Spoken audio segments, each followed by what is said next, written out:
नमस्कार किसान भाइयों, कार्यक्रम कृषि दर्शन में आप सभी का स्वागत है।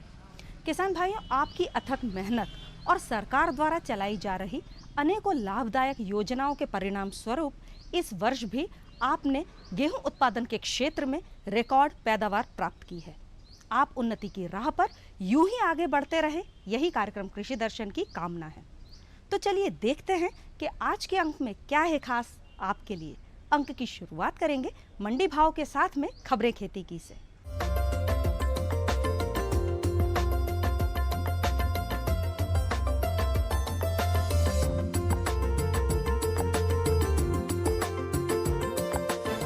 नमस्कार किसान भाइयों, खबरें खेती में आपका स्वागत है। आइए नजर डालते हैं आज की खास खबरों पर।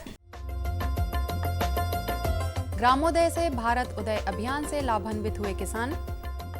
अरहर की उन्नत किस्में, अरबी की खेती, चारा फसलों की बुवाई, उन्नत बुवाई यंत्र न्यूमेटिक प्लांटर। कृषि मंत्री श्री गौरी शंकर बिसेन ने बताया कि 14 अप्रैल से शुरू हुए अभियान के दौरान सॉइल हेल्थ कार्ड योजना में किसान सभा के जरिए 79,970 फीट अनुसार मिट्टी के नमूने लिए गए। अभियान में 22,914 सॉइल हेल्थ कार्ड वितरित किए गए हैं। संकर बीज के उपयोग को बढ़ावा देने के लिए सभाओं में किसानों को जानकारी दी गई है। श्री बिसेन ने बताया कि अंतर्वर्तीय फसलों को बढ़ावा देने के विशेष प्रयास किए गए हैं। इससे 4,13,000 हेक्टेयर में यह फसल लेने की जानकारी किसान सभाओं में दी गई है। मध्य प्रदेश में अरहर की खेती लगभग सभी क्षेत्रों में की जाती है। अरहर की खेती क्षेत्र, मिट्टी व मौसम के अनुसार मध्यम अवधि, शीघ्र अवधि व देरी से पकने वाली किस्मों के आधार पर की जाती है। अरहर की शीघ्र पकने वाली जातियों में खरगोन 2, उपसा 120, ICPL 87, ICPL 151 और पूसा 33 है। यह किस्में 120 से 160 जिनके मध्य होती है। मध्यम अवधि में पकने वाली मुख्य जातियों में C11, ICPL 87,119, जवाहर अरहर 4, number 148, Jawahar 7, BSMR 853, JKM 189, ICPL 85,003 मुख्य हैं। इनकी समयावधि 160 से 200 दिन के मध्य है। इसी प्रकार देरी से पकने वाली जातियों में MA 3, ग्वालियर 3, जवाहर अरहर 3 मुख्य हैं, जिनकी समयावधि 200 दिन से 255 दिन की होती है। अरबी, अदरक, जिमीकंद ये ऐसी फसलें हैं जो बरसात के लिए सबसे उपयुक्त मानी जाती है। इसके लिए अच्छे जल निथार वाली गहरी काली मिट्टी उपयुक्त होती है। अरबी की मुख्य किस्मों में S3, S11, वाम 1, 2, ज्ञानो 12, 22, 36, C9, 149 व 266 और गोराए काशी बुग्गा, कुबेर और कोवलयर उन्नत किस्म की प्रजातियां हैं। इसके अतिरिक्त नरेंद्र अरबी 1 भी अच्छे उत्पादन वाली उन्नत किस्म मानी जाती है। पशुपालक भाई ध्यान दें, इस समय चारा वाली फसलों जैसे ग्वार, मक्का, बाजरा, लोबिया आदि की बुवाई इस सप्ताह कर सकते हैं। बुवाई के समय खेत में पर्याप्त नमी होना जरूरी है। बीजों की गहराई 3 से 4 सेंटीमीटर और पंक्ति से पंक्ति की दूरी 25 से 30 सेंटीमीटर जरूर रखें। और किसान भाइयों, एक जानकारी उन्नत बुवाई यंत्र ट्रैक्टर चलित न्यूमेटिक प्लांटर के बारे में। ट्रैक्टर द्वारा चलने वाला यह एक उन्नत बुवाई यंत्र है। विभिन्न प्रकार की फसलों के बीजों को बोने के लिए जब कतार से कतार व पौधों से पौधों की दूरी निर्धारित रखनी हो तो वह इस प्लांटर से की जा सकती है। इस प्लांटर की विशेषता यह है कि इंक्लाइंड प्लेट प्लांटर के मुकाबले इसमें 90% सही दक्षता मिलती है, अर्थात किन्हीं भी 2 दानों के बीच समान अंतर मिलेगा। वैक्यूम पद्धति पर बना यह विशेष प्रकार का बुवाई यंत्र है, जिससे महंगे किस्म के बीज की उपयुक्त मात्रा की बुवाई करने के काम में उपयोग होगा। तो किसान भाइयों, खबरें खेती में फिलहाल इतना ही और चलते चलते एक नजर डालेंगे आज के मंडी भाव पर। साथ ही मुझे दीजिए आज्ञा। नमस्कार।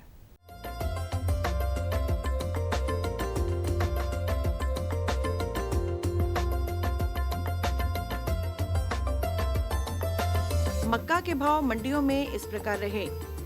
आगर में न्यूनतम भाव 1,200 रुपए प्रति क्विंटल, अधिकतम भाव भी 1,200 रुपए प्रति क्विंटल रहा। छिंदवाड़ा में न्यूनतम भाव 1,340 रुपए प्रति क्विंटल, अधिकतम भाव 1,387 रुपए प्रति क्विंटल।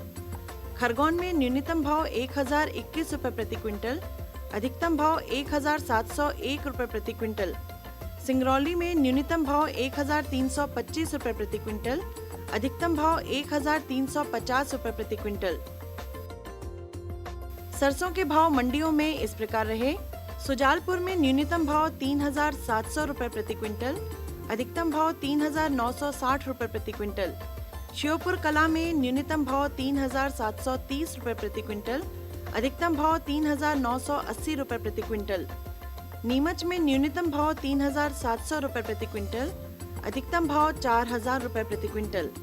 इटारसी में न्यूनतम भाव 3,400 रुपए प्रति क्विंटल, अधिकतम भाव 3,941 रुपए प्रति क्विंटल। सोयाबीन के भाव मंडियों में इस प्रकार रहे। धार में न्यूनतम भाव 2,660 रुपए प्रति क्विंटल, अधिकतम भाव 3,966 रुपए प्रति क्विंटल। बीना में न्यूनतम भाव 3,200 रुपए प्रति क्विंटल, अधिकतम भाव 3,700 रुपए प्रति क्विंटल। नसरुल्लागंज में न्यूनतम भाव 3,100 रुपए प्रति क्विंटल, अधिकतम भाव 3,601 रुपए प्रति क्विंटल। नरसिंहगढ़ में न्यूनतम भाव 3,000 रुपए प्रति क्विंटल, अधिकतम भाव 3,400 रुपए प्रति क्विंटल रहा।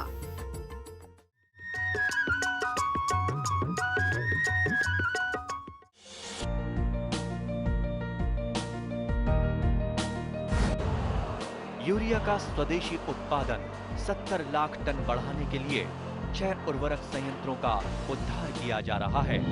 FCIL के गोरखपुर, सिंदरी, तलचर और रामागुंडम संयंत्र, HFCL की बरौनी इकाई और BVFCL की नामरू फोर्थ।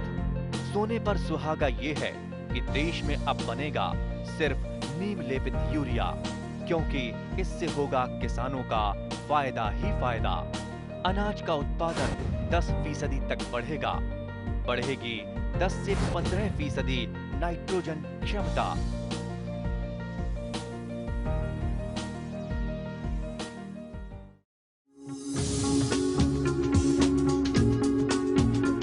कश्मीर से केरल, अरुणाचल से गुजरात, कहानी जिंदगी की हो या खेती की हो बात, देश के हर रंग की बात राज्यों की। सोमवार से बुधवार शाम 5:20 पर डीडी किसान, बदलते भारत की शान।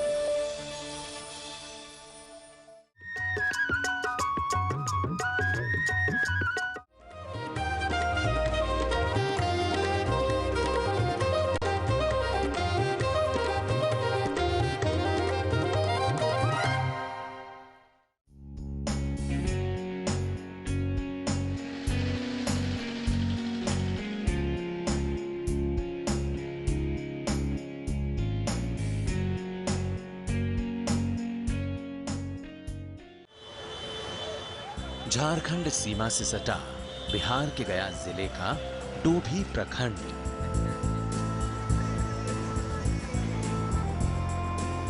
इसी प्रखंड में राष्ट्रीय राजमार्ग 99 पर बसा एक गांव है केसापी।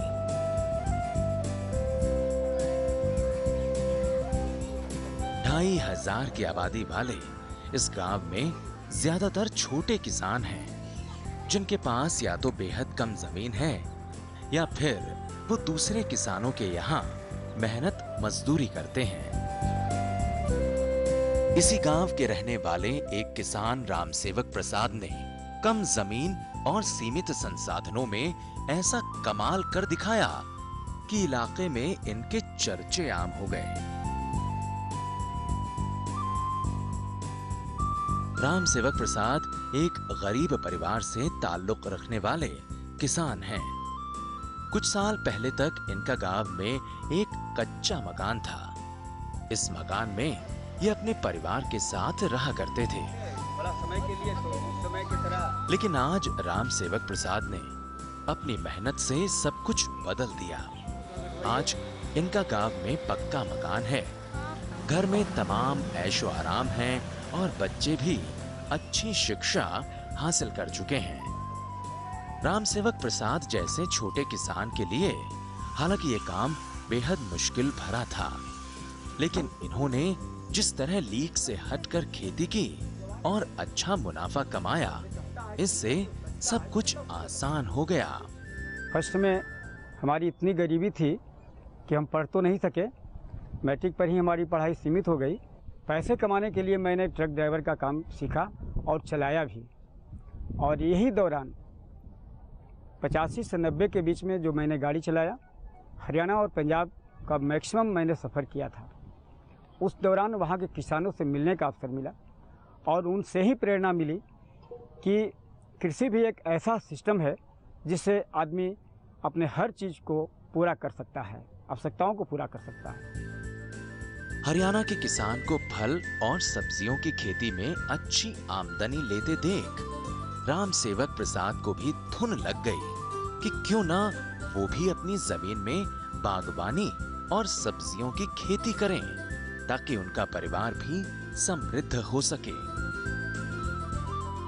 बस फिर क्या था, राम सेवक प्रसाद ने ट्रक ड्राइवर की नौकरी छोड़ खेती करने की ठान ली। शुरुआत में तो राम सेवक के परिवार को उनका ये फैसला सही नहीं लगा, क्योंकि महज खेती से घर का गुजारा चला पाना काफी मुश्किल भरा था। लेकिन राम सेवक प्रसाद ये तय कर चुके थे कि अब ये जमीन से ही अच्छी पैदावार लेकर दिखाएंगे। हालांकि बागवानी और सब्जियों की खेती में राम सेवक प्रसाद को कोई अनुभव नहीं था, बावजूद इसके इनके अंदर गजब का जज्बा था कि अगर ये मेहनत करेंगे तो इसका अच्छा परिणाम जरूर ले सकते हैं। साल 2006 में राम सेवक प्रसाद ने अपने खेतों में लीक से हटकर खेती की शुरुआत की। अपनी 3 एकड़ जमीन के 1.5 एकड़ हिस्से में आम का बागीचा लगाया और बाकी जमीन में सब्जियों की खेती शुरू की। अपने घर में ही इन्होंने एक गोबर गैस प्लांट भी लगा रखा है। पशुओं के गोबर को इकट्ठा कर गोबर गैस प्लांट में डाल दिया जाता है, जहां इससे रसोई गैस बनाई जाती है। इस प्रगतिशील किसान ने अपनी मेहनत से सिर्फ पैसा नहीं कमाया, बल्कि नाम और इनाम भी कमाए। इनकी खेती के चर्चे गांव देहात से निकलकर अखबारों की सुर्खियां भी बनी। राम सेवक की खेती के चर्चे इतने आम हुए कि तत्कालीन मुख्यमंत्री भी इनसे मिलने इनके गांव पहुंचे। जिले से लेकर राज्य स्तर तक कई इनाम और पुरस्कार इनके नाम हुए।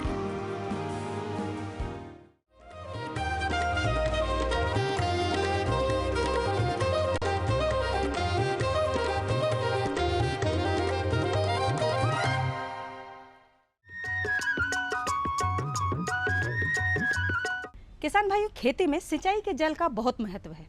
यदि हम दूषित जल से अपनी खेत की सिंचाई करेंगे तो उसमें मौजूद अनावश्यक तत्वों से हमारी फसल तो प्रभावित होगी ही, साथ ही साथ नुकसान की भरपाई भी हमें ही करनी पड़ेगी।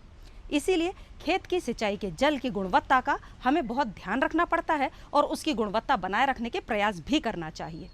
इसी विषय पर आपको और जानकारी दे रहे हैं डॉक्टर शिवराम सिंह रघुवंशी। आजकल जो हमारे प्रदेश में सिंचाई हो रही है वो ट्यूबवेल वाटर से ज़्यादा हो रही है, तो किसान भाई अभी ये नहीं समझ पा रहे कि हमारी जो मिट्टी में धीरे धीरे खराबी आ रही है वो सिंचाई जल की वजह से आ रही है। तो मैं किसान भाइयों को ये कहना चाहूँगा कि सबसे पहले यदि उनको लगता है कि हमारे ट्यूबवेल का पानी कसेला है या खारा है, तो वो तो जल्दी समझ जाते हैं कि हमारा पानी ख़राब है।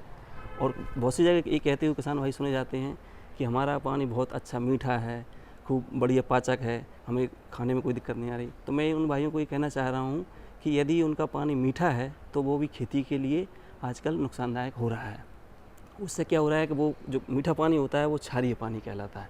और क्षारीय पानी में बता देना चाहता हूँ किसान भाइयों के लिए कि उनको जो सीधे सीधे पहचान देखें सबसे पहले कि हमारा पानी क्षारीय है, तो उसके लिए जब वो खेत में पानी देते हैं तो उससे उनकी ऊपर एक कड़क परपड़ी बन जाती है, कैसे क्षारीय पानी से। भले वो मीठा पानी रहता है और कड़क परत बनेगी तो नीचे अंदर उसमें गिचगिचापन रहता है।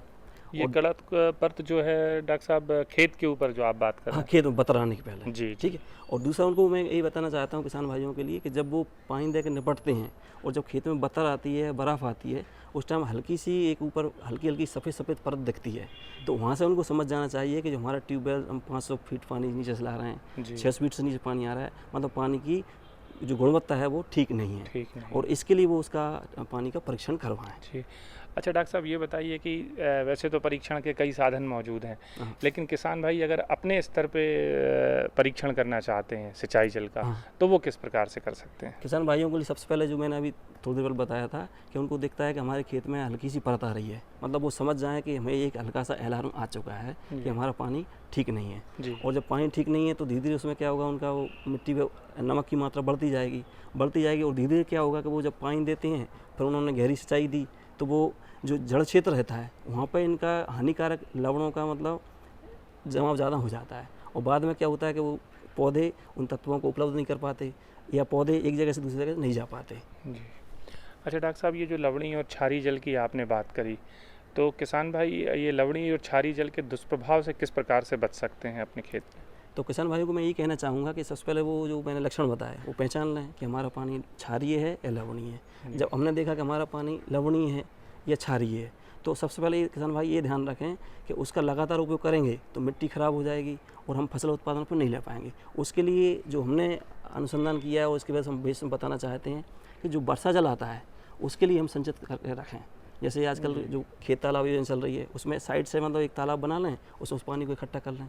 जब पानी इकट्ठा हो जाएगा और हमको देखा गया कि पानी सिंचाई देना पड़ रही है, तो अल्टरनेट मतलब एक हमने ट्यूबवेल पानी से सिंचाई दे दी, बाद में एक हमने तालाब वाले पानी से सिंचाई दे दी, या दोनों को हमने ऐसे एक हौज बना दिया, उसमें दोनों पानी को मिक्स कर लें और मिक्स करने के बाद फिर हम सिंचाई दें, तो हमारे जो जड़ क्षेत्र में जो हानिकारक लवण इकट्ठे होंगे वो नहीं हो पाएंगे और किसान भाई बहुत समय तक अपनी फसल अच्छी ले सकती हैं, सब्जियां ले सकते हैं, फलों से फल वृक्ष ले सकते, उपज ले सकते हैं। और दूसरा बताऊंगा, लवणीय पानी की जो सबसे ज़्यादा पहचान है, यदि वो लगातार मतलब खेत में देते रहते हैं, पानी देते रहते हैं, तो उससे उनके पौधे की वृद्धि थोड़ी सी छोटी होगी और पौधे की पत्तियां हल्की मोटी हो जाएंगी। मोटी होने वाले हरापन लिए रहेंगी, गहरा हरा, मतलब इससे उनको लगेगा कि हमारे इसमें क्या होगा, बोनापन से कैसा आ गया। ये मतलब उसका दुष्प्रभाव किसान भाइयों को देखने को मिलेगा।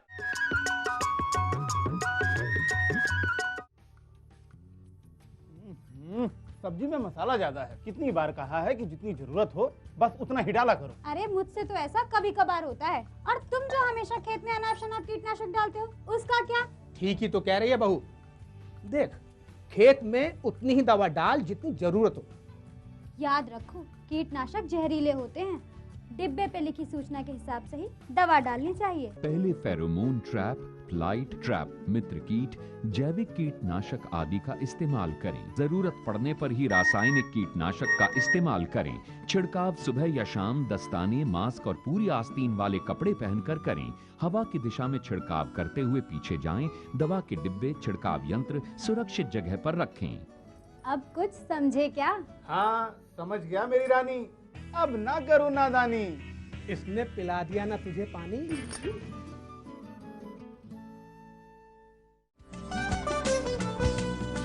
कौन कौन सी हैं सरकारी योजनाएं? कैसे उठाएं इनका लाभ? जानिए अपने गांव का हाल। देखिए चौपाल चर्चा, सोमवार से शुक्रवार सुबह 9 बजे। डीडी किसान, बदलते भारत की शान।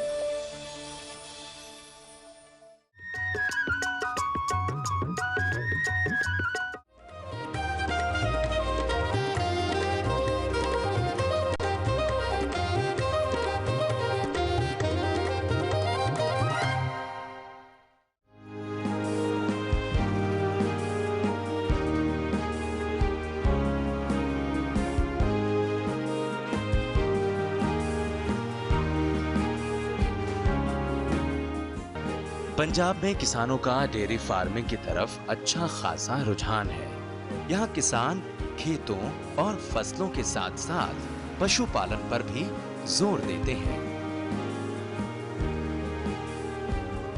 पंजाब के कई किसान ऐसे हैं जिन्होंने दूध के उत्पादन से अपनी जिंदगी को बदल डाला। ऐसे ही एक किसान हैं पटियाला जिले की राजपुरा तहसील के नियामतपुर गांव के रहने वाले गुरप्रीत सिंह। गुरप्रीत के पास 90 बीघा जमीन है, लेकिन जमीन होने के बावजूद भी इतनी कमाई नहीं थी कि परिवार का गुजारा अच्छे से हो सके। जमीन में पैदावार भी होती थी, लेकिन बड़ा परिवार होने की वजह से खेती की आमदनी से सिर्फ घर का गुजारा हो पाता था। गुरप्रीत अपने प्रखंड के कृषि अधिकारियों से मिले। कृषि अधिकारियों ने गुरप्रीत को पशुपालन की सलाह दी।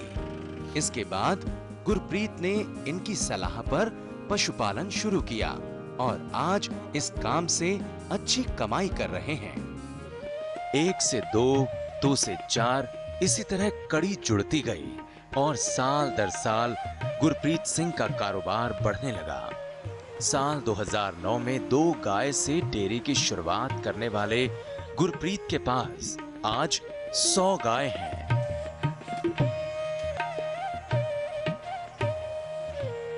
तो अब जो हमारे दूध की पैदावार है, हमारे तकरीबन 10-12 क्विंटल डेली का दूध बीटा मिल्क प्लांट अम्बाला को जाता है। तो हमारे 10 दिन के बाद हमारी पेमेंट अकाउंट में आ जाती है, इसलिए हमारे को कोई अभी तक को परेशानी नहीं आई है। तो हमारे को ये काम करके अभी अच्छा लग रहा है। हमारे पास सारी ब्रीड बढ़िया है।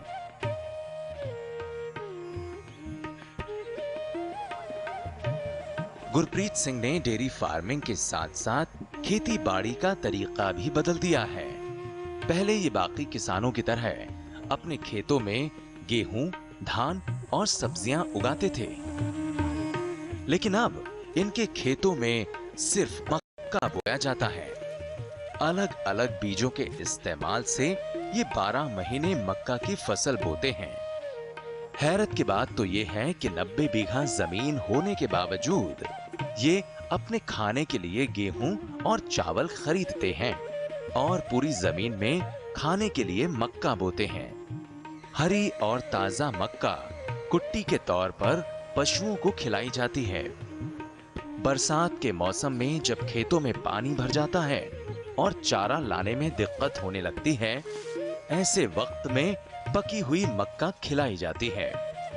मक्का के बीजों को चक्की में पीसकर सूखे भूसे के साथ मिलाकर खिलाने से हरे चारे की पूर्ति हो जाती है। मक्का दूध देने वाले पशु के लिए सबसे पौष्टिक आहार माना जाता है।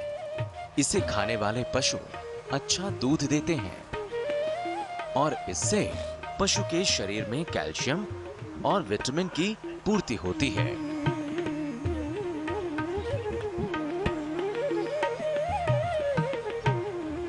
आज गुरप्रीत की डेयरी में 100 से ज्यादा गाय हैं।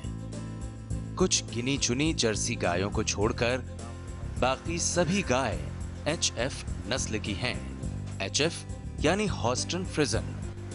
ये हॉलैंड की गायों की एक ऐसी प्रजाति है जो सबसे ज्यादा दूध देने वाली अच्छी नस्ल की गायों में शुमार है। गुरप्रीत सिंह रोजाना 13 से 15 क्विंटल दूध हरियाणा की सरकारी डेयरी में सप्लाई करते हैं। सर्दियों के दिनों में तो ये उत्पादन और भी बढ़ जाता है। जमीन, नौकरों की तनख्वाह और गायों की लागत को हटाकर भी गुरप्रीत को सालाना 10 लाख रुपए की बचत हो जाती है। अब तो गुरप्रीत ने अपनी गायों का बीमा भी करा लिया है।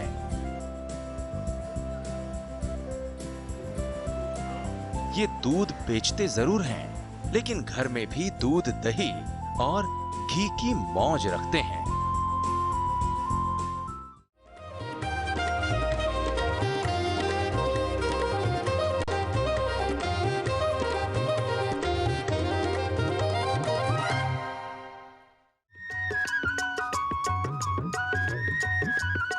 न रुकेगा तू, न झुकेगा तू। कमर कस और सीना तान ले, एक बात बस गांठ बांध ले, बदलाव की तान साध ले। हरियाली खेतों में झूमेगी, खुशियां तेरे कदम चूमेगी। कुछ सीख नया, कुछ सिखा तू, है फौलादी दिखा तू।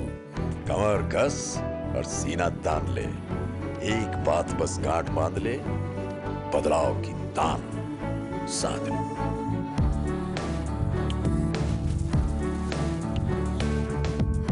दूरदर्शन किसान, छेड़ो बातें बदलाव की।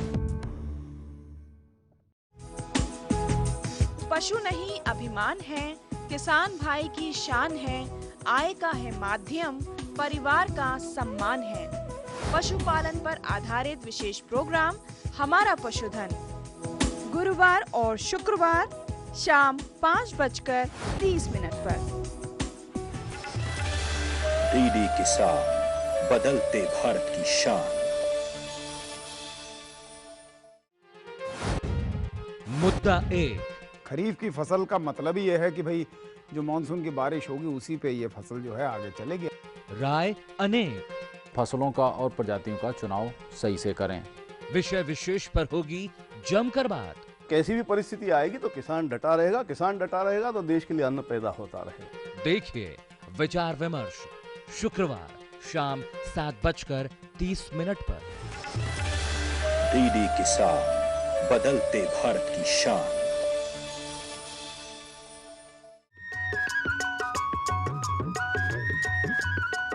किसान भाइयों, यह तो था हमारा आज का अंक। निश्चित तौर पर आपको पसंद आया होगा। फिर भी यदि आप अपने विचार या सुझाव या फिर अपनी सफलता की कहानी हम तक पहुंचाना चाहें तो अपने निकटतम कृषि केंद्र से संपर्क कर सकते हैं, या फिर सीधे पत्राचार करने के लिए हमारा पता नोट कर लीजिए। हमारा पता है कार्यक्रम कृषि दर्शन, द्वारा निदेशक, कमरा नंबर 4, दूरदर्शन केंद्र, Shyamla hills, Bhopal. Pin code है 462013। किसान भाइयों, अब आप अपने सुझाव हमें ईमेल के जरिए भी दे सकते हैं। इसके लिए आपको टाइप करना पड़ेगा कार्यक्रम कृषि दर्शन भोपाल mp@gmail.com। और इसके साथ ही एक विशेष सूचना आपके लिए, जो कि एक खुशखबरी भी है। अब हमारा कार्यक्रम YouTube पर आपके लिए हमेशा ही उपलब्ध रहेगा। इन सभी के साथ मैं आज्ञा चाहती हूँ। नमस्कार।